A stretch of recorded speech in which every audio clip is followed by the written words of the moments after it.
What is up, Tax Nation? Welcome back to our session for today, and I am so excited to start this another module, Module 12. This is Introduction to Transfer Taxation, and hopefully, guys, you have a good night rest. And I know some of you wala pang tulog because of your studies, but I salute you guys, and thank you so much for your patience, and thank you for studying this subject, and hopefully we could learn more about this another topic on taxation. So lean in, sit back, get your notes, and let's start our class today. Okay?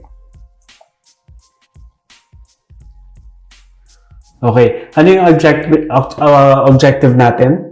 Actually, madami tayong i-discuss for today, but we'll try to shorten, and we will continue to kumbaga elaborate pa more, no? Based doon sa mga naset natin ng mga example sa books natin. Okay? Yeah.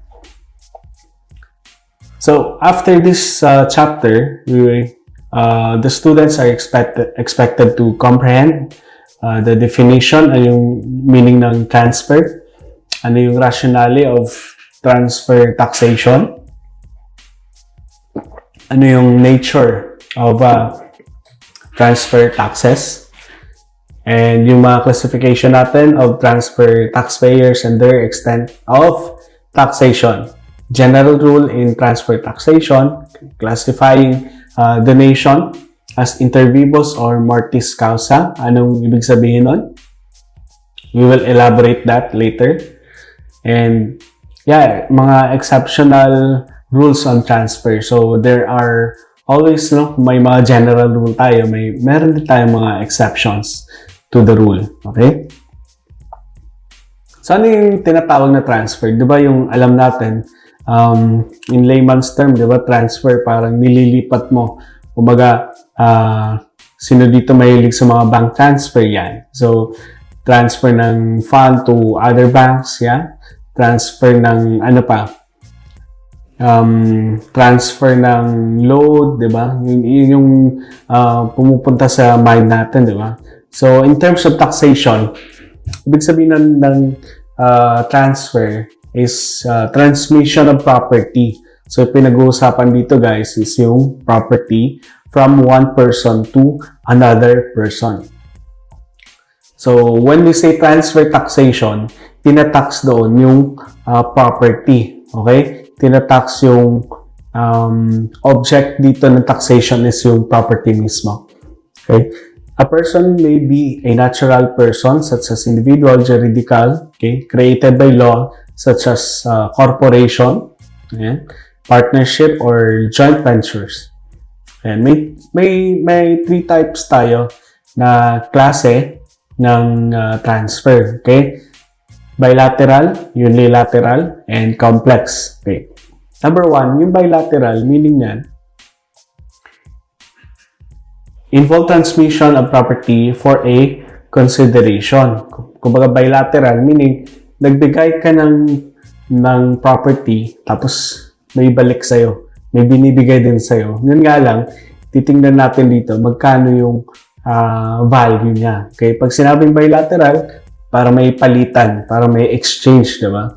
So, or exchange, ayan. Para mas clear, diba? When we say bilateral, there is an exchange na nangyari. Okay? Example yan, sale, exchange of property for money. Ayan. Binenta mo siya, yung kapalit nun, pera. And at the same time, may barter, exchange of property for another property. Ano yung taxation rules on sales? Sales or barter? If the seller is engaged in business or business mismo, subject siya sa business tax. Okay? At the same time, ayan, kung example yung consideration na binigay ng, di ba, nag-initiate ng transfer, no? 1,000, tapos yung cost pala ng property is only 600. Yung realized gain doon, may difference. Yung true value niya, di ba, example, yung pinalit is money, yung consideration, 1,000 pesos. Tapos yung worth ng property is only 600. Di ba parang may gain yung tumanggap ng pera. Kasi nakatanggap siya ng 1,000, tapos yung worth lang pala ng binigay niya na property is only 600 pesos. So, may realized gain doon. So, eto, pag engage siya sa business tax siya. And income tax naman, yung realized gain nun, 400. Kung not in business, ito lang yung kinaiba niya. Wala siyang tax doon sa consideration or sa money, no? Example, sa case natin, yung 1,000, wala siyang tax. Okay. Ano naman yung unilateral transfer? Highlight natin. Unilateral transfer involves transmission by a person without. Yan. Kanina, bilateral with consideration. Ngayon, without consideration naman. They are commonly referred to as gratuitous. So, parang thank you lang, no? Gratitude or gratuity. Okay? Or nag-grant or binigay lang. So, simply transfer. Ayan. So, parang transfer mo lang, walang kapalit. Ayan. Ito yung normal definition ng transfer. Okay? Unilateral. Kanina, bilateral, may palitan. Pero at a lesser price or lesser cost, no? Ayan. So, there are types naman under sa unilateral. Sabi natin merong donation. Ayan. Number 2, succession. And sa baba, I think dalawa lang yung unilateral transfers natin. Donation, pag sinabing donation, yan yung donation inter vivos. Ayan. Donation inter vivos. Is the gratuitous from a living donor. Ayan. To a donee. So, yung nag-donate, guys, donor yung tawag. Yung tumanggap ng donor, donee naman siya. Okay? Since it is between living persons, it is called donation inter vivos. So, buhay pa. Buhay pa yung nagdo-donate doon sa donee. Okay? Succession naman, ayan, this is person naman. Upon his death to his years. Kumbaga mga pamana. Ayan. Sa layman's term natin, succession, mga pamana yan. So, kumbaga patay na yung person na nag-donate. Okay? Nakalagay yan doon sa yung iba, meron talagang diba, tawag doon? Will and testament, diba? Nakalagay doon kung itong part ng property ko, pupunta kay ganito, or, diba? Succession yung tawag doon. Okay? So, alam na natin, unilateral transfer, under doon, dalawa, donation, other term doon, donation inter vivos, pag buhay pa yung nag-donate, and succession naman, tawag doon pag patay na yung nag-donate.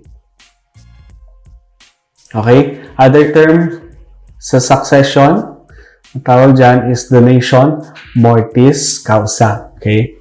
Donation mortis causa. When a person dies, ayan. So, inulit lang, merong written will siya. Ayan. To compare, para mas clear yung discussion, and comparison between inter vivos and mortis causa. Ayan, diba? Transferor, living donor. Sabi natin, descendant naman, patay yung voluntary. Inter vivos, voluntary. Involuntary naman sa mortis causa. Yung reason nun, gratuity. Okay? Gratitude, di ba? And mortis causa naman is reason is death. Okay?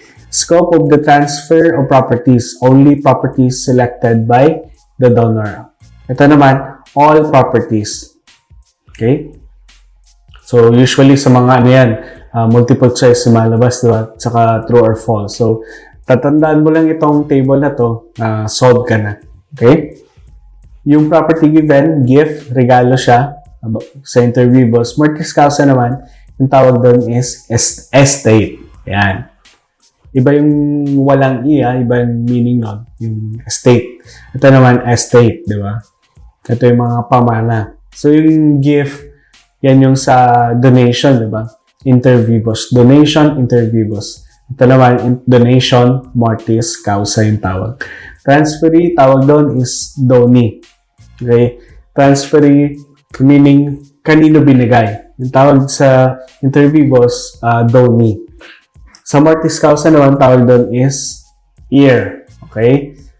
Sa mga heir ng namatay. Okay? Transfer tax, tawag doon, donor's tax. Ayan. And estate tax naman for mortis causa. Timing of valuation of donation. Date kung kailan dinonate. Ito naman, kailan namatay yung tawag dito? Ano tawag doon sa nag-donate? Ayan. This is person. So, yun lang. Yun lang yung tatandaan natin. Sa unilateral unilateral transfers. Kanina, bilateral, may consideration. Ito naman, unilateral, ayan, walang kapalit. So, itong table na to, malaking tulong to. So, we need to, not just to memorize, but to imagine. Imagine natin kung anong tsura ng inter vivos, tsaka yung mortis causa. So, ano naman yung complex transfers? Yan. Complex transfers are transfers for less than full and adequate consideration. Okay. Underscore this one. Meron nga transfer pero less than full and adequate consideration. Okay?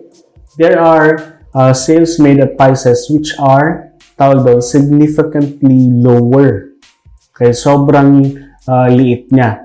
Okay? Than the fair value of the property sold. So, ano yung nagko-constitute doon sa adequate consideration? Kasi, sabi kanina, significantly lower and yung consideration is less than, okay, full. So, adequate, kumbaga yan yung minimum consideration natin. Sabi sa tax natin, there is no fixed quantitative rule, okay, on what constitute adequate consideration. So, wala daw quantitative rule. The determination of whether or not consideration is adequate requires consideration of the facts and circumstance surrounding the sale. Okay? The adequacy is influenced by liquidity and availability of willing buyers of the concerned property. Hence, a discount of 20% to highly saleable goods like gold would be construed as gift due to its, ayan, yung basis pala is yung relative liquidity natin. While this may not be the case in selling big real estates. So, ano siya? Kumbaga, very subjective siya. Depende doon sa liquidity, okay, or the availability of willing buyers. Kumbaga, is it yung binibenta mo? Is it madali lang siya makita sa ibang, kumbaga, sa ibang lugar, no? Or is it yung availability ng mga bumibili? Madami ba or konti lang? Ayan. So, kumbaga, no fixed quantitative rule na yung rule sa isang product na ganito or sa gold, iba rin dun sa real estate. Tax rules of on transfer. Ayan. Ito yung rules natin. Transfers for adequate consideration are deemed pure exchanges and subject to income tax and not, ayan, hindi siya subject to transfer tax kasi adequate consideration siya eh. Or else, kung below that, ito naman yung pag below, split into its component. So may component siya, transfer element and exchange element. The transfer element is subject to transfer tax, while the realized gain, okay, on exchange element is subject to income tax. Yan yung introduction natin kanina. Sabi natin, sa example na to, yung consideration is subject to business tax, and yung realized gain is subject to income tax. But, depende pa rin siya kung ano yung seller. Is it yung seller engaged in business or not in business. Okay? Kaya nasabi natin yan sa last part. Yan. So, the exchange subject siya sa transfer tax and yung sa subject to income tax naman. Okay. For the illustration natin, para mas clear yung discussion, no? Assume a property with a fair value of 50,000 and a tax basis of 10,000 is sold for merely 30,000. So, yung value niya, sobrang baba, di ba? 50,000 yung fair value niya. Okay? Gratuity is 20,000 indirect. Yan, donation. So, saan nanggaling yung 30,000? Yung difference yan ng 50 tsaka yung 30. So, parang indirect donation siya. Tama? Kasi yung binibenta niya is only 30,000. And less cost or tax basis. Kasi may tax siya, 10,000. Yung net na realized gain is subject to, 20,000.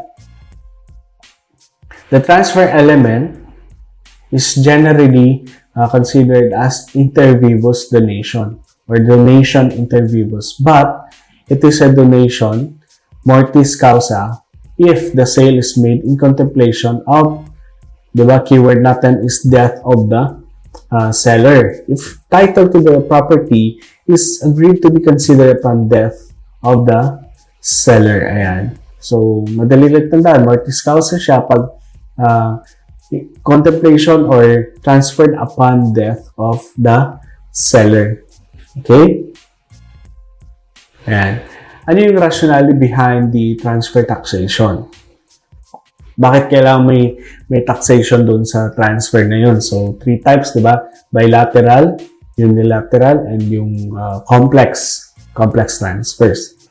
Okay, rationale behind it. Kasi, di ba, sabihin natin, sobrang ano naman ng government na kahit yung mga donation na yun, itatax pa. No? Ito yung rationale behind it. Bakit kailangan may tax yung ganun mga transfers? Okay? Number 1 dyan is yung tax evasion or minimization theory. Okay? 6 yan, guys. So, we will start our discussion. Number 1, no? Exchanges may be intentionally priced to evade, evade, umiiwas ka or minimize mo yung income tax mo. Okay? The indirect donation in an exchange is actually lost gain which will evade taxation. To plug this tax loophole, madami kasi yung tax loophole na nangyayari sa taxation. The government subjects the gratuity to tax. Tinatax yan. However, it is not tax in the absence of donative intent. Okay? Kung wala raw donative intent, hindi ko naman talaga dinonate yan on the part of the seller, such as when the sale is made in the normal course of business.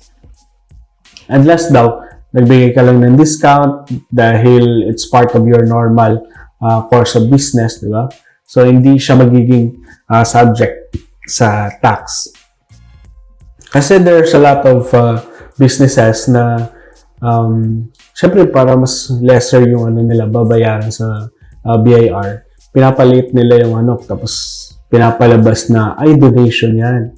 So, or sige, donate ko na lang tapos hindi rin nagbabayad ng tax, di ba? So, ito yung one way na makita ni government natin na ma-minimize yung tax evasion cases. Okay? Number 2, tax recoupment theory. Even without a deliberate intent to evade income tax, transfers have natural effect of decreasing future income tax collection of the government. Kumbaga, yung cost ng transfers na to without any deliberate intent, di ba? Wala ka naman intent talaga, di ba? To evade income tax. Unlike sa number 1, may intent ka to evade. Ito, wala siya. Okay? Sige. Let's take up this illustration.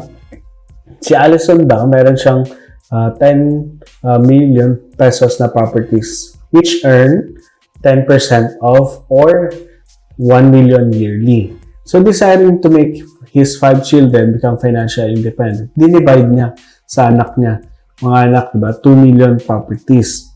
Okay, each child. Okay, paghati nila. Each child earns roughly 200,000 in donated properties. Okay. Note that the split of properties and the spread of the income to several taxpayers will result in lesser. Ayan. Lesser collection na. Diba? To the government because the progressive tax imposed upon individuals. The same effect would result if Mr. Allison transfers his property to his children through succession. So, kumbaga pag dinivide mo yan sa 5, liliit na yung succeeding tax tax payable sa government. So, yung result niyan, kukunti yung tax collection ng government. Diba? So, yan yung tax recoupment theory.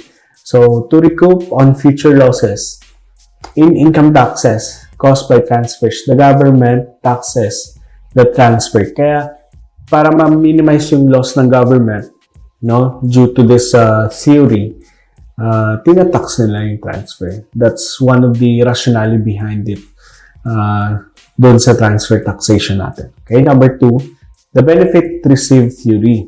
The benefit received theory. Ito yung tao, okay, nag-transfer ng property by donation or succession.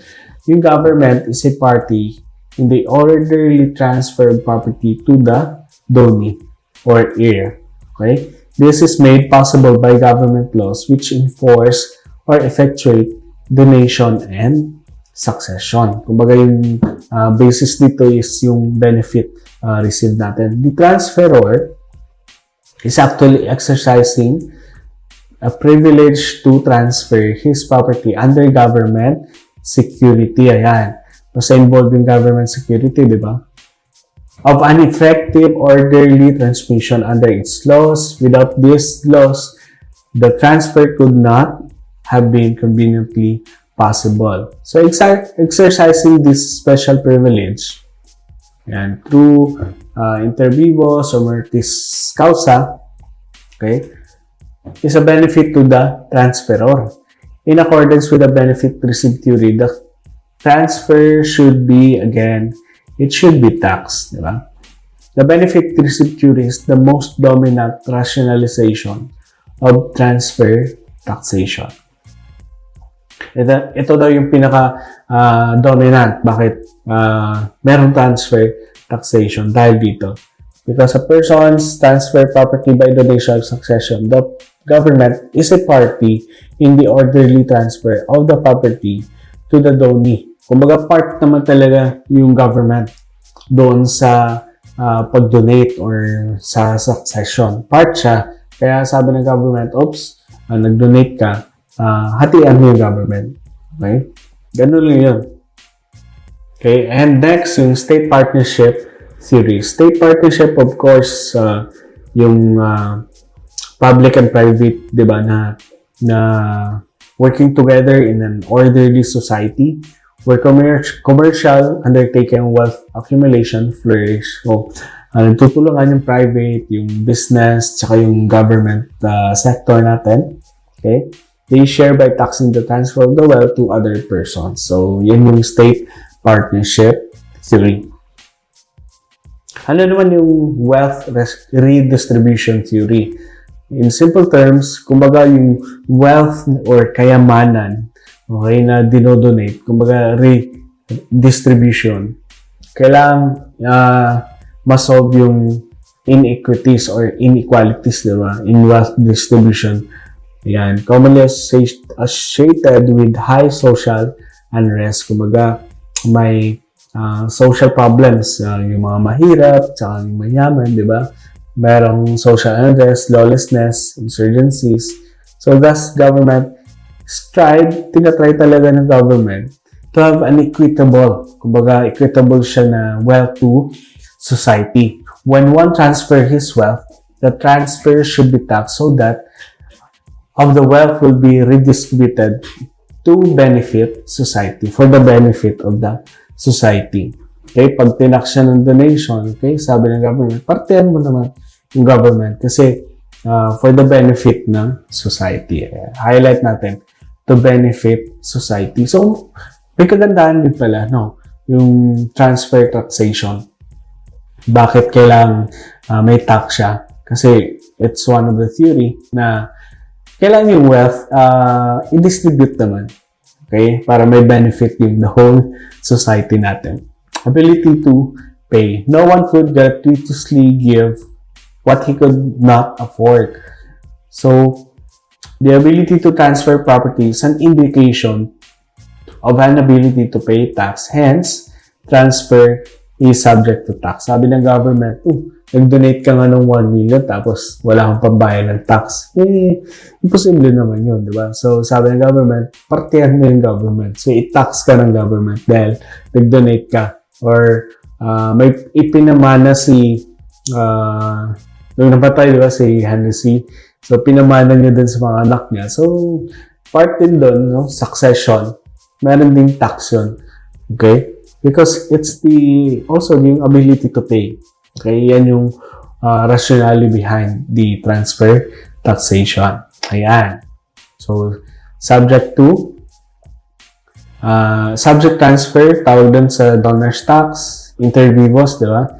Yung estate tax naman, mortis causa. Yung nature nun, annual tax. Yung estate tax naman, one time lang siya. Taxpayer, tawag sa donor's tax, syempre donor, di ba? And yung estate tax naman, yung nag-donate, okay, descendant. Who actually pay the tax? The donor himself, kung donor's tax siya. Yung estate naman, yung nag-execute, no, ng will and testament, administrator or heirs in behalf of the descendant or sino yung in-authorize doon sa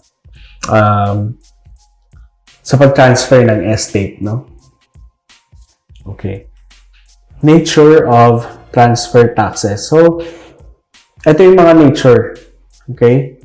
I think 6 yan, di ba? Privilege tax, ad valorem tax, proportional tax, okay? National tax, direct tax, and fiscal tax, okay? So, i-go through nyo lang yan, paano i-enumerate niya yung nature ng transfer taxes. Privilege, okay? Ad valorem, which is na-discuss din natin before. Okay? Proportional, national, and direct tax. Ayan. Classification of transfer taxpayers and their extent of taxation. Ano yung mga different class ng transfer taxpayers? Okay? Is it limited lang sa mga Pinoy or is it limited lang sa mga resident alien or there are lots of taxpayers, okay? And yung extent hanggang saan siya matatax, okay? Tawag dito resident citizens, resident alien, okay? Hindi yung alien sa movie, kundi mga resident alien, okay? Mga foreigner, non-resident citizen. These are taxable on global transfers of property. Okay, non-resident aliens, these are taxable on Philippine transfers. So, kung baga, within the Philippines lang. Number 1, anywhere, okay, global, yung transfers. Yeah? Yung citizenship daw ng juridical persons is determined by incorporation test. So, may tinatawag tayo na incorporation test. Yan. Highlight lang natin. Juridical persons that are organized in the Philippines are considered Philippine citizens. Those organized abroad are considered alien. Ayan. So, yun pala yung definition ng aliens. In donors taxation, the term resident citizen or alien, ayan, or resident, obviously, corporations are not subject. Ayan, highlight natin. Tandaan ha, corporations are not subject to estate taxation.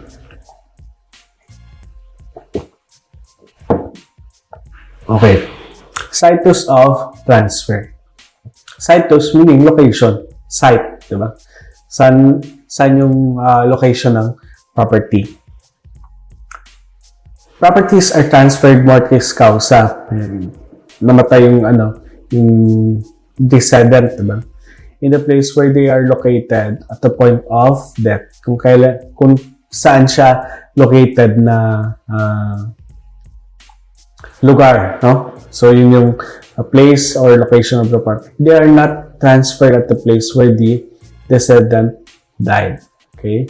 Likewise, properties are transferred inter vivos in the place where they are located at the date of donation. Okay? Ito daw yung sa taas, properties located at the point of death. Kung kailan siya namatay, saan located yung property. Hindi yung saan lugar namatay. Okay? Kundi yung property mismo, saan located. Yung inter vivos naman, at the time of donation, okay, saan nakalagay yung they are not transferred at the place where the donor executed. Hindi doon sa place kung kailan nagsulat or nag-execute yung donor ng deed of donation. Okay? Example, a resident alien, meron siyang 10 million pesos properties in the Philippines and meron din siyang 40 million sa Japan. Died in an airplane crash in Malaysia. Okay. Taga saan siya? Meron siyang property sa Philippines, meron siyang property sa Japan, tapos dun siya namatay sa Malaysia. Yung 10 million properties is deemed transferred mortis causa in the Philippines. Ayan. While the 40 million properties is also deemed transferred mortis causa in Japan. So, hindi siya porke namatay sa Malaysia, doon mapupunta yung kumbaga yung transfer, okay, mortis causa, kundi doon kung saan located yung property mismo, okay, at the time of death. While in Korea, a non-resident Filipino donated his car in Japan worth 5 million pesos to his American best friend. Yung 5M na yun is deemed transfer inter vivos in Japan. Okay? Kasi buhay pa silang dalawa. Okay? Tapos, donated his car in Japan. Okay? While in Korea, nasa Korea siya. So, kumaga, yung location talaga ng car is nandun sa Japan. Tapos, dinonate niya. So, din transferred inter vivos in Japan. Okay? Yun lang yun. Okay? Madali lang, di ba? No? So, yung general rule natin for transfer taxation, okay, taxpayer, residents or citizen, global, donation, inter vivos. Okay, under inter vivos. Pag mortis causa naman, tawag doon, global estate. Okay? Nag-change lang dyan yung terminology. Okay? Pag inter vivos, buhay pa, donation. Pag mortis causa, tawag doon, estate. Okay? Global donation means properties donated wherever situated across the globe. So, kahit saan located yung property across the globe. Okay, illustration number 1. Si Mr. Mario daw, isang Amerikano, nakatira siya sa Philippines dito. Nag-donate siya ng car sa Mexico to a friend and motorbike in the Philippines, okay, to his brother in America. So, since yung taxpayer is resident, okay, although Amerikano siya, diba, tapos nakatira sa Philippines, resident siya. Both the donation of a car abroad and the donation of a motorbike in the Philippines are subject to transfer tax. Since donor is living, buhay yung donate, so inter vivos, ang babayaran niya is donor's tax. Excuse me. Illustration number 2, ayan. Si Juan naman, non-resident Filipino siya. Okay, citizen. Died leaving a building, namatay siya, so mortis causa. No? Estate tax yung babayaran. Died leaving a building in US and agricultural land in the Philippines for his heirs. Since the taxpayer is a citizen siya kasi non-resident Filipino citizen. Okay, nakastate din siya para problem. The transfer is mortis causa. Siyempre, namatay yung descendant in the US, and the agricultural land in the Philippines is subject to Philippine estate tax. So, ganun lang siya. Pag patay na, mortis causa. Pag buhay, donation inter vivos. Okay. Illustration number 3, ayan. Si Konoman. Okay. A Japanese citizen residing in Japan, nag-donate siya ng parcel of land to a Filipino friend niya, resident Filipino friend. He also donated his investment in the shares of stock of a Philippine corporation to his Japanese sister. So, since the donor is neither a Philippine resident, kasi Japanese citizen siya, di ba? Tapos hindi naman siya nakapunta dito sa Philippines. Okay, nag-donate lang siya. Subject siya sa transfer tax pa rin, only the donation of domestic shares of stock in the Philippines. Siyempre, kumbaga yung mindset doon is, kanino ba yung binibenta niyang property? So, nakalagay dito, shares of stock in the Philippines. Okay? Subject to transfer tax. Also, since the donor is living at the date of donation, the transfer is a inter vivos. Subject to, pag buhay pa yung nag-donate, tawag doon donors tax naman. Okay. Harap pa ka mo guys. So, kaya pa. I think, damo ni theories, no? Puro ni theories, I think, yung introduction to transfer taxation. Saka damuan sa theory. Okay? Sa dami ng theory na binasa natin, minsan parang data overload ka, minsan papainom ka na lang ng kape, okay? Tubig. Then, yung style dito when you study this theory, try to internalize doon ka muna sa basic principle, doon ka muna sa ano yung sinasabi na donors tax, ano yung inter vivos, doon ka muna mag-stick sa tables natin, di ba? Madami tayong present kanina. So, ganun lang. Tapos, doon ka mag-branch out. Ano yung topic under donors tax? Ano yung topic under sa donation? Okay? Properties located in the Philippines. Ayan. So, the following properties are considered located in the Philippines. So, there are 4, no? Interest in domestic business, share obligations or bonds issued by any corporation, or sociedad anonima, okay, organized or constituted in the Philippines in accordance with its laws. Shares, rights, ayan. Ito daw yung mga properties located in the Philippines. Ito. Although sabi, foreign securities under certain conditions. Ayan. So, meron tayo percentage, 85% of the business, of which is located in the Philippines. So, remember the 85%. Shares, obligations, or bonds issued by foreign corporation. If such shares obligation have acquired business situs in the Philippines. So, considered siya as properties located in the Philippines. So, yung mga 3 question dito, sabihin mo ay foreign, so meaning hindi siya properties located in the Philippines. No, ito yung mga exception. So, nakalagay siya, naka-state na dapat 85%, no? By, which is located in the Philippines. Okay? Have acquired business situs. Ayan, may site dito sa Philippines. Although, international, ano siya, tagalabas yung corporation, pero nakabili sila dito sa Philippines. So, subject din siya. No? Franchise exercisable in the Philippines. Ayan, ngayon, sikat ano, franchise issue natin. Yeah, sa mga kaibigan natin dyan sa ABS-CBN. So, ito rin, franchise exercisable in the Philippines. Included rin yan sa properties located in the Philippines. Okay. Any personal property, whether tangible or intangible, located in the Philippines. Basta yung property, located siya sa Philippines. So, yan lang, simple lang. Reciprocity rule on non-resident aliens. So, ito, very critical din na topic.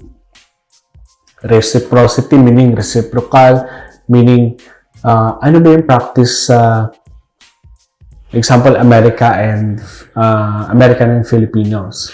So, ano yung benefit ng Amerikano dito sa Philippines? And ano rin yung benefit ng mga Pinoy doon sa Amerika? So, yun yung parang titingnan dyan. Ano yung rule ng in-between countries? Ay, kami, exempted kami sa estate tax. Okay. So, dapat pagdating doon, exempted din kami. Okay? Example, yung Pinoy, walang tax doon sa US. In terms of, example, no? For this, tawag dito, topic na, ayan. Pati yung nagsusurrender na, no? Pati yung baso ko. Yeah. Okay lang. Hashtag bloopers. Buti wala rin ng basa. Okay? Reciprocity, kumbaga, ano ba yung rulings in between sa parties? Okay? Philippine transfer tax provided the country, ayan. As long as yung country doon sa example natin, America, exempted yung Pinoy, ganun din. Kumbaga, reciprocal lang. Parang may mutual understanding tayo na kung ano yung exempt sa kanila, exempt rin dito sa country natin. Okay? Example of intangible properties. Intangible meaning, di ba, hindi siya mahawakan, hindi mo rin siya makita, no, by your physical eyes. So, in terms of, tawag dito, in terms of transfer taxation na issue, so it's parang different siya, di ba? Definition. Kasi example of intangible assets, financial assets, cash, okay, receivable, investment in bonds, okay, interest in partnership. Ito naman accounting intangible assets, patent, franchise, ayan. So it must be pointed out that bills and cons are mere representation of purchasing power. They are intangibles rather than tangible assets. So in terms of this definition, yung cash, bills and coins are mere representation of purchasing power. Okay. Illustration number 1. Okay. Excuse me. Mr. Shino, a Japanese citizen siya. Okay. Nag-donate siya ng following properties in the Philippines. Nag-donate siya ng car, cash in bank, okay, shares of stocks of a domestic corporation. Yan. Under Japanese laws, non-resident Filipinos are exempt on transfer of intangible properties in Japan. Of course, reciprocity exemption yan. So, donation are exempt. Okay. So, during the exam, usually, nakalagay din sa problem kung may reciprocity rule siya. Okay? Sa example sa Japan, kung exempted yung Pinoy doon, so exempted din dapat dito yung mga Japanese na nag-donate. Okay? Assuming Shino died, assuming namatay siya, leaving those properties in the Philippines, the Japanese government do not tax. So, yung Japanese government, hindi rin magta-tax of properties of non-resident Filipinos thereon to estate tax. Okay? Only the tangible property, car, would be subject to estate tax. Okay? Ayan, ito lang daw yung matatax dyan, yung car. Okay. Another illustration, si Mr. Park, a Korean citizen daw, residing in the Philippines, namatay siya, leaving 5 million cash, 3 million interest in a business, and 10 million condo unit in the Philippines. Under Korean laws, and Filipino non-residents are exempt from transfer. So, inulit lang. All of this will be subject to estate tax since reciprocity exemption applies only to, ayan, so dapat nakastate din siya na non-resident. Okay? So baka super tayo excited, no? So subject siya.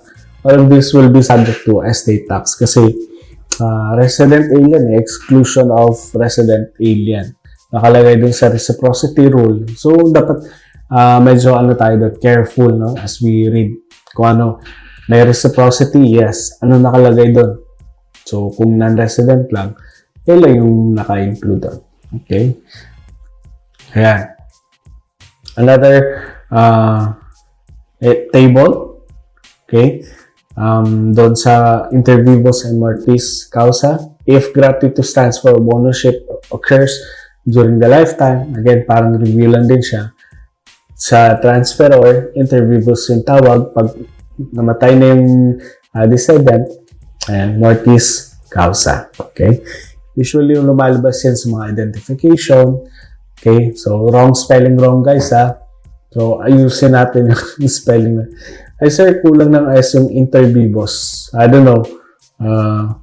May iba siguro yung meaning na, no? Kulang. So, kompletohin natin. Ayan. So, inulit na yung definition ng inter vivos and mortis causa. Ayan. Yung illustration na to actually, if we jump, no, sa solution niya, the transfer of hotel is a donation inter vivos. Of course, buhay pa yung nag-donate. The same shall be valued at 40 million pesos and shall be subject sa donor's tax, hindi estate tax. Okay? Kasi buhay pa siya, no? Since Don Juanico still owns the commercial building upon his death, the transfer is a transfer nung sa date na namatay siya. Yan, still owns the building. So, the same will be subject to estate tax. Pati yung 50 million. Yan lang yun. Okay? So, inulit lang. Inter vivos the time of are valued at the date of donation. Yung isa naman at the death. Okay, are valued at the date of death of descendant. Okay? So, exceptions natin. Sa inter vivos, transfer in contemplation of death. Siyempre, death nga, di ba? Mortis causa. Okay? Transfer intended to take it. Pag death nga, mortis causa. Pag incomplete transfer, applicable siya sa inter vivos and mortis causa. Yan. So, as we discussed, associated siya with life. So, it is a donation inter vivos. So, motive of donation is the determining factor. So, ano ba yung motive? Okay, ano yung motive ng donation? Okay? Hindi lang daw importante na may donation, kundi kailangan din natin malaman kung ano yung motive. Okay? It's very important. Ayan. Determining. Ayan. Very important siya. Whether it is an inter vivos transfer or mortis causa transfer. The donor's motive is established out of the wordings of the deed of donation prepared by the donor to effect the donation. Okay. Thought of death. The presence of express wordings in the deed of donation, which undoubtedly, okay, manifest the donation is inspired by the descendant's thought of death, will qualify a donation as a mortis causa. Okay, to illustrate, on his deathbed, Don Pedro, sumulat siya, yung parang last will and testament niya. Death is imminent upon me. I would like to ensure that Pablo will have my sports car as his legacy. Okay? For this, I am donating my car to him. Though the donation is made through the lifetime of Don Pedro, the donation is inspired by the thought of death. This is transfer mortis causa subject to estate tax upon Don Pedro's death. So in short, yung thought of death doon, yung pag-donate is pag namatay ako, bibigay yung car kay ganito, di ba? So, subject siya sa estate tax. Although buhay pa yung nagdo-donate. Kasi yung thought kasi of death Kasi sabi niya, very imminent na yung death niya. Sobrang lapit na. So, kailangan niyang i-donate. So, yes, buhay siya, pero yung thought of death niya, di ba? So, nagiging donation, mortis causa. So, nagiging subject sa estate tax naman. Okay? The evaluation of the decedent's motive, is done in particular whether the decedent made several months prior to death and had severe illness. Transfers in contemplation of death actually pass over the property to the transferee. So, yung transferee, tumanggap ng transfer na property, siya yung maging taxable. Okay? Siya yung magbabayad ng tax, diba? To the state, not to donor's tax because it is donation mortis causa. Ayan. Motives associated with life. So, the following motives precludes, kumbaga, before your transfer, ito yung mga parang pre-assumption mo, pre-conclusion mo na from being classified as one, contemplation of death, okay, to reward services rendered, to relieve the donor of the burden of management of the property, to save on income tax, okay, makakasave ka sa income tax dito, no? To see children financially independent, to see children enjoy the property while the decedent still lives, to settle family disputes. So, ito yung motives associated with life. So, illustration natin, si Rad, nag-distribute siya ng very, very significant worth ng properties, 500 million. Okay? Sana all, Sana all. To his children in the deed of donation. He cited excessive income tax and his intent to save on income tax as reasons of his donation. The donation is a donation inter vivos subject to donor's tax. Makakasave ka kasi matatanggal siya dun sa kumbaga, kung ikaw nag-donate, di ba? Papatol pa yan dun sa additional expenses. So, liliit yung tax payable mo. Okay? Transfers intended naman to take effect upon death. Yan, sa last will and testament. Okay? Yan yung dokumento expressing the decedent's desire on how paano i-distribute after his death. Similarly, a donation that is made during the lifetime of the decedent with the stipulation that ownership shall transfer upon the date of death or upon his death, the same is donation mortis causa. So, inulit lang. So, illustration tayo. Don Juan again transferred a property to his favorite granddaughter, Karen. Don Juan allowed Karen to obtain possession of the property but under condition that ownership will not transfer to his death. Okay? Yan yung doon? Kasi buhay pa siya si Don Juan, tapos transfer niya. Tapos sabi, ma-obtain mo lang possession ng property once namatay na. Sabi ni Don Juan. So, the transfer of property during the lifetime of donor is not intended to take effect in ownership immediately but at the point of death. Ayan. The transfer is a donation mortis causa. So, regardless daw, since ganun yung naging requirement nila sa usapan nila, so magiging, donation mortis causa. Okay. Incomplete transfer. Ano meaning ng incomplete transfer? Kulang. Okay, hindi na kompleto yung transfer. Involve transmission or delivery of properties from one person to another. But ownership is not transferred. Ayan. So, kaya pala incomplete. Ayan. So, ownership is not transferred. The actual transfer of ownership will take effect in the future upon happening of certain, kumbaga, may mga condition na kailangan mangyari before ma-transfer doon sa donee. Okay? they are subject to transfer tax in the future when the actual transfer of ownership occurs. So, in the future pa siya. Okay? Types of incomplete transfer. Conditional. Ayan, kung may condition. Revocable transfer. So, we'll discuss it. No? Transfer with reservation of title to property until death. So, paano ma-complete yung incomplete? Okay? Tanong ko pala sa inyo, feeling mo kumpleto ka na sa life mo or may kulang pa?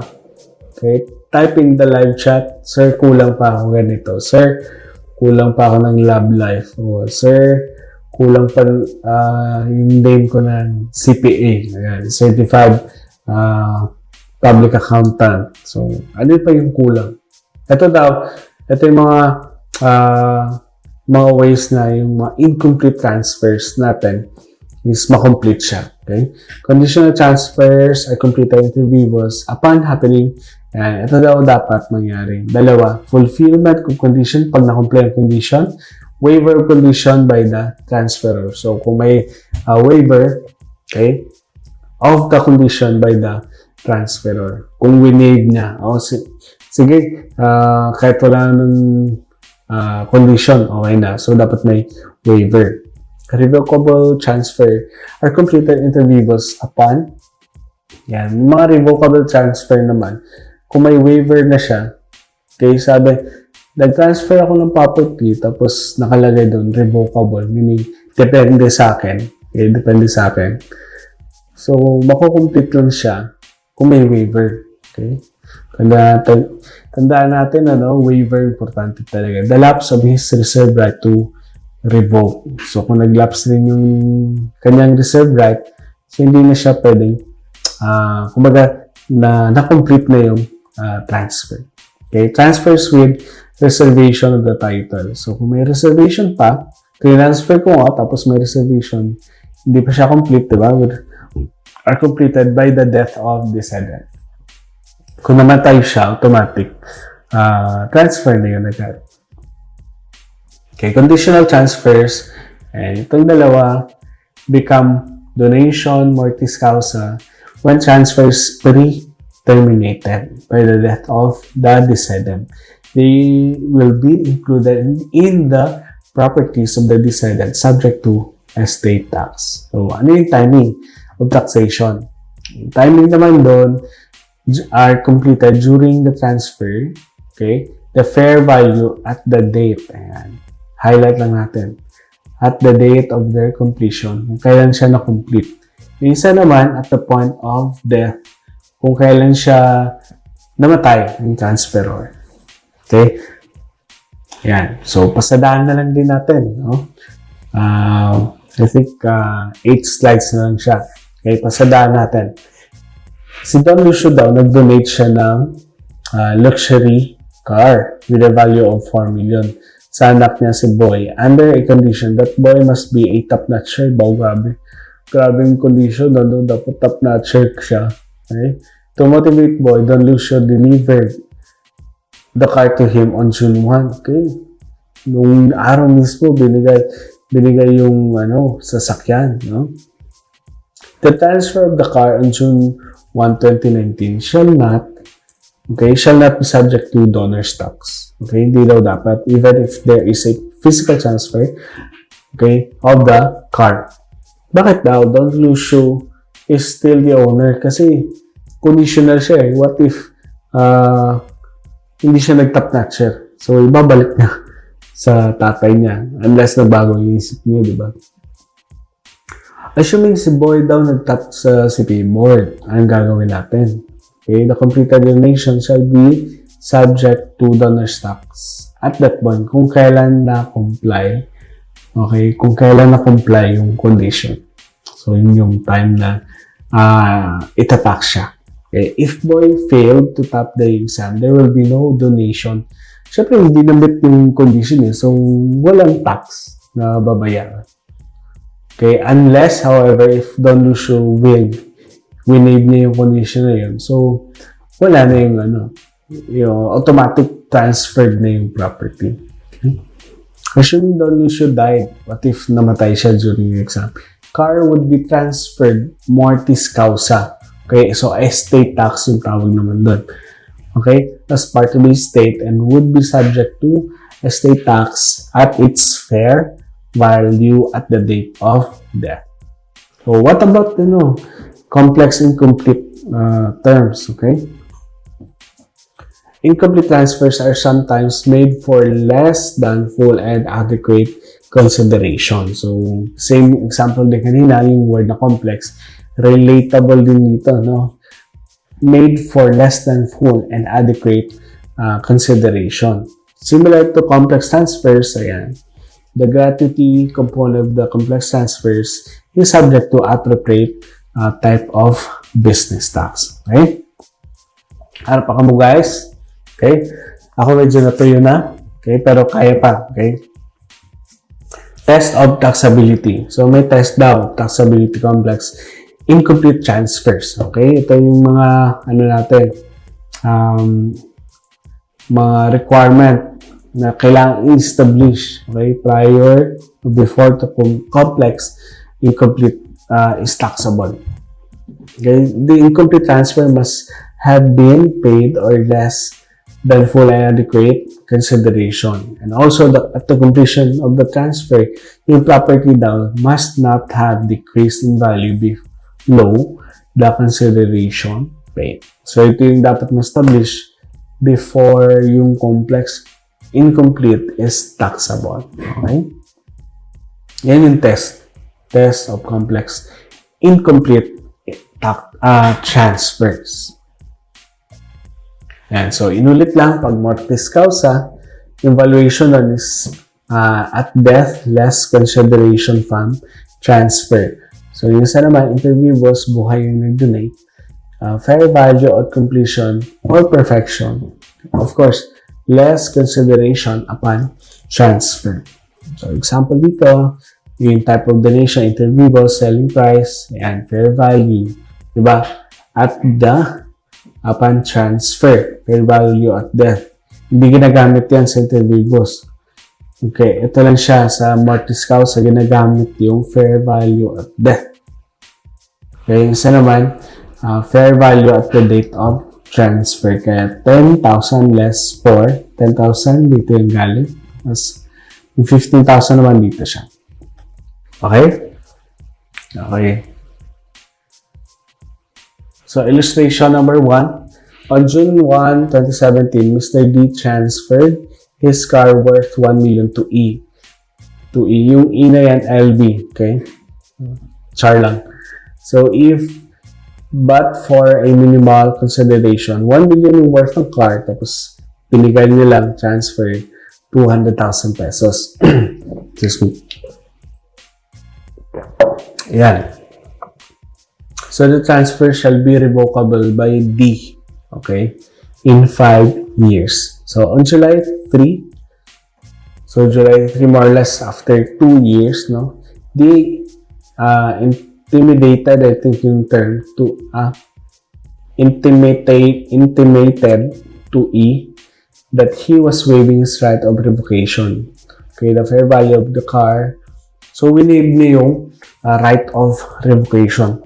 Since they was still living, okay, transfer is interview boss. Okay, it shall be valued 800,000. Okay, yung difference nila, diba? Less 200,000. Hence, 600,000 shall be subject to donor's tax. Ayan. Kalapit na lang tayo, guys. Kapit lang. Okay. Case number 2. Meron death without revocation. Death siya, pero walang revocation. Assume instead that Mr. D died, okay, on July 3 without waiving his right to revoke the transfer. The fair value of the property was 900,000 at that time. So, since revocable yung transfer, itandaan natin to, no? Since the revocable transfer is pre-terminated by death, it is a donation mortis causa. It shall be subject or it shall be valued 900,000 less yung gastos, diba? 200,000. So, yung 700,000 lang, excuse me, is subject to estate tax. Okay, malinaw ba guys? If you have question, just type lang sa live chat. Okay, it's a live session, no? Or sa comment, or you can message me sa Facebook, or yeah, basta din ka komportable. Also, sa mga things na hindi mo maintindihan, no? Feel free. Yeah. So, case number 2, before we end, case number 2, death without revocation. Namatay siya pero walang revocation. Assume instead that Mr. D died without waiving his right to revoke the transfer. Okay? So, since revocable siya, the transfer is pre-terminated by death. It is donation mortis causa. So, same din. Right? Okay. So, illustration number 2. Si Lord Knight has a rare Egyptian artifact which has a fair value of 2 million. Tapos yung artifact, yung consideration niya is 150 but revocable by 90. Okay? Did not graduate as cum laude. 90 subsequently graduated cum laude when the artifact was worth 3 million. So, yung transfer was paid on adequate consideration. Adequate naman siya. Wala namang significant variance yan. That the selling price approximates the fair value of at the date of delivery. The transfer is bona fide, okay? Sale, which will not be subject to, ayan, highlight lang natin. Hindi siya subject to transfer tax, even if the fair value of the property appreciated at the date of completion. Because, ayan, dahil dyan, that the selling price approximates the fair value of the date of delivery. The transfer is bona fide sale. So, bona fide, kumbaga, ano siya, legit naman na sale. Yeah? Non-taxable transfer. So, meron din pala tayong transfer na hindi taxable. Ano yan? Mga void transfers and quasi-transfers. Okay? Anong definition ng void transfer? Yan yung mga prohibited ng law. So, mga bawal sa law natin. So, void ano yan. Sabi ng government, oops, ano yan? Illegal. So, hindi yan pwede. So, i-void. Diba? Not subject to transfer tax. Okay, example of void transfers, donation of properties not owned by the donor. Nag-donate ka ng property tapos hindi pala sa'yo. So, it's part ng mga void transfers. Donation between spouses. So, there's no donation there kasi ano kayo isa lang yung treatment dun, di ba? As a couple, okay, mag-asawa. So, void transfer daw. Kasi kayo rin dalawang gumagamit, di ba? So, donation with which do not manifest or all essential requisites validity such as donation refused by the donor. Kung ni-refuse siya, okay, donate yung donor, di ba? Yung donor, hindi niya tinanggap. So, void transfer siya. Okay. Do not conform to formal requirements such donation of real properties. Yeah, almost done. Okay, illustration 1. Tired of feeding Zeus, dairy roasters, Raymond donated them to Hendrix, his friend, best friend to the master. Okay? Since Raymond does not have ownership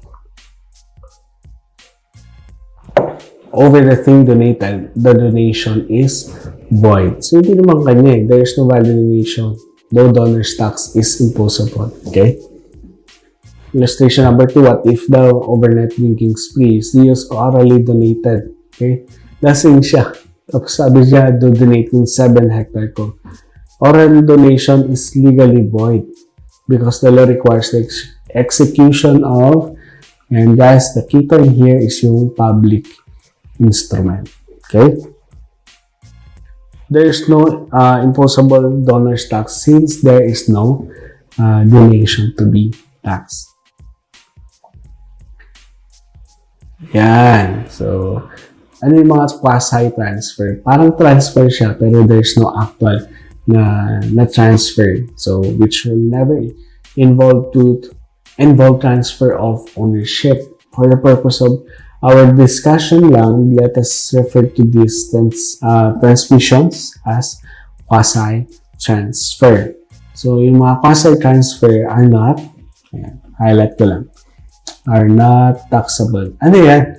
Ano mga transaction yan? Transmission of property by a usufructuary to the owner title. Okay? Transmission of property by a trustee to the real owner. So, quasi-transfer siya. Transmission of the property from the first heir to a second in accordance with the desire of predecessor. Okay. So, example natin dyan. Si Mr. A, yan, died leaving a tract of land to C. But since C was a minor, A advised in his will to give B, okay, a usufructuary right to use and enjoy. Major nila become turning it over doon kay C. Yeah, kasi minor siya, diba? After the lapse of 10 years, B transferred the land to C. So, usufructuary, B does not own the land. Okay, he was granted only the right of use. So, binigay lang siya ng right of use. So, since wala namang bumibili, so, kayo na lang muna po. Baga, right of use siya. But not ownership. Hindi rin pa rin sa'yo. No? Hindi rin sa'yo. So, yeah. This turn over to the land to see the real owner shall not be subject to owner's tax. Since wala namang transfer of ownership. So, highlight natin. No transfer. So, hindi siya taxable. And guys, yes, last slide na lang before we sleep. So, it's been more than an hour of discussion. So, hopefully, hindi pa kayo nag-zone out. Boy pa rin tayo, guys. Okay? Okay pa kayo dyan. Okay? Last illustration for this module. Okay? Mr. A died leaving a commercial building as inheritance to C. So, C minor din siya. So, same case. A appointed his older brother to the fiduciary heir to the property to take care of the same until C becomes 18 years old. Hanggang mag-mature siya, di ba? When C turned 18, B transferred the property. Okay, the transmission of property, a mere trustee, okay, shall not be subject to runner's tax since there's no transmission of legal ownership. So, wala namang, yung nagbigay sa kanya, ano lang naman yun trustee. So, there's no ownership. If the usufruct in illustration number 1, sa task kanina, and the fiduciary relationship in illustration number 2 are pre-terminated. So, the unique case here is pre-terminated by the death of usufructuary or fiduciary heir. The transfer of the property to the real owner is likewise not subject. Highlight ko lang. Not subject to estate tax for the reason that there is no transfer of ownership. Okay, that's ilang slides yun, guys? 55. Okay, nakasurvive tayo in a span of 1 hour and few minutes. Yeah. Okay, so hopefully I learned a lot about this transfer taxation. Okay, kumbaga parang quick review rin for me as a CPA, no? Working in a hotel setup, so it's a different types of taxation. But I'm still thankful to our author of the book, Mr. Bangawan, Business and Transfer Taxation. Sir, thank you so much. Okay? And also, I just want to give a shout out again, quick shout out lang to Attorney Shosan and Miss Jessica Habonal. Ayan. They are so generous, guys. Sa kanila nang galing yung mga materials na to. And since I'm always busy sa work ko, so I work full-time from 8 to 6. So, walang time to encode these things. And thank you so much for helping me in this material. So, konting tweak lang dun sa mga font sizes para parang ano siya, parang tawag dito, parang PowerPoint din yung labas niya, no? When I show this presentation natin. Hopefully, we always give credit to those na grabe talaga yung effort just to help us, okay? So, guys, thank you so much. And yeah, I think that's it for introduction to transfer taxation. Ang habang introduction, ano? Intro pa lang. So, pero at least, yeah, nag-enjoy din kayo as we study together. And thank you so much in joining with me as we finish. Okay? Let's finish strong, guys. Kaya natin to. Holiday sa Friday. Okay? So, kaya pa rin. Okay? Ano lang, just i-divide nyo lang properly yung time nyo in your studies, okay? Don't get stuck sa mga negative things in our lives, siguro mga reklamo ng classmates natin or reklamo sa Facebook or reklamo sa government, no? So, there's a lot of things, ang dami, sobrang daming alternatives, kumbaga. Option 1, option 2. There are certain things, option 3. Why not change our perspective, okay, about studying these things? Okay, so guys, thank you so much for joining with me, and I will see you in our next video. Okay, let's go. Let's sleep, guys. And I know kapoy katatanan. And yeah, bye-bye. Love you guys.